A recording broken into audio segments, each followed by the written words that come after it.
Welcome to Madasaling Pinoy, your prayer partner. Ngayon ay Martes ng ikalawang linggo sa panahon ng pagdating ng Panginoon. Ang mabuting balita ng Panginoon ayon kay San Mateo. Noong panahong iyon, sinabi ni Jesus sa kanyang mga alagad, "Ano sa akala ninyo ang gagawin ng isang taong may 100 tupa?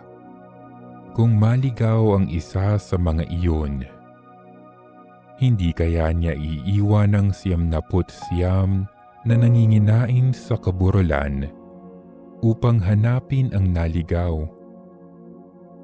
Sinasabi ko sa inyo, kapag nasumpungan niya ito, higit niyang ikinagagalak ang isang ito kaysa 99 na hindi naligaw.